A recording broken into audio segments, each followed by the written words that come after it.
Assalamualaikum warahmatullahi wabarakatuh. Perkenalkan, nama saya Khofia dengan nomor induk mahasiswa 23067630007.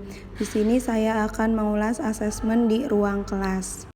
Ya, langsung saja di sini ada asesmen formatif pada mata pelajaran matematika kelas 8 fase D.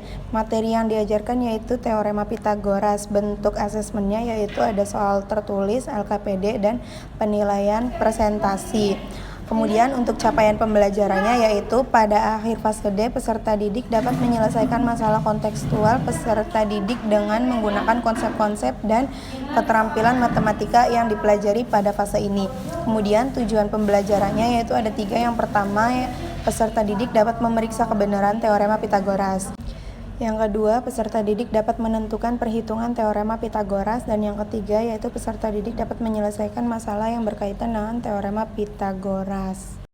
Nah, selanjutnya yaitu bagian mana dalam asesmen tersebut yang menunjukkan kesesuaian dengan tahapan perkembangan peserta didik, jelaskan. Nah, pada asesmen ini dalam LKPD dan soal latihan tertulis mengarahkan peserta didik untuk melakukan perhitungan secara abstrak dengan memanipulasi ide tanpa ketergantungan pada manipulasi konkret. Di dalam LKPD disajikan permasalahan yang cara menyelesaikannya menggunakan permisalan variabel X. Lalu kemudian siswa mampu menyimpulkan hasil penyelesaiannya. Dan pada proses pembelajaran secara berkelompok terjadinya interaksi antar peserta didik.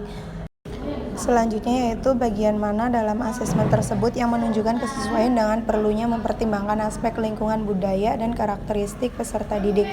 Jelaskan.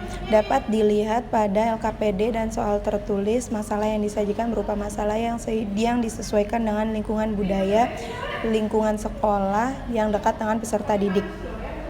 Selanjutnya, bagian mana dalam asesmen tersebut yang menunjukkan kesesuaian dengan kemampuan peserta didik, jelaskan. Yaitu terdapat pada LKPD disajikan dalam 3 bentuk sesuai dengan kemampuan peserta didik, yaitu tinggi, sedang, dan rendah. Dan pada soal tertulis juga terdapat 3 soal dengan kriteria kesulitan yang berbeda-beda. Selanjutnya, bagian mana dari asesmen tersebut yang menunjukkan kesesuaian bahwa sudah memberikan ruang bagi peserta didik untuk memberikan umpan balik terhadap proses pembelajaran mereka, yaitu terdapat pada bagian penilaian presentasi, di mana peserta didik diberi ruang untuk memberikan umpan balik berupa tanggapan terhadap hasil presentasi kelompok lain.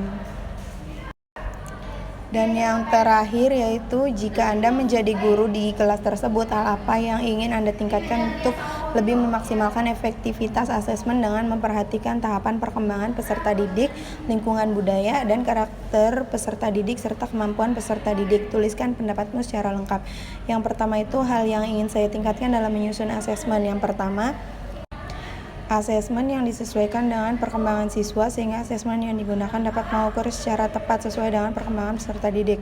Yang kedua, asesmen yang disesuaikan dengan lingkungan budaya dan karakteristik peserta didik sehingga pembelajaran yang diberikan sesuai dengan pengalaman mereka karena sesuai dengan lingkungan budaya peserta didik. Sekian dari saya, kurang lebihnya mohon maaf. Wassalamualaikum warahmatullahi wabarakatuh.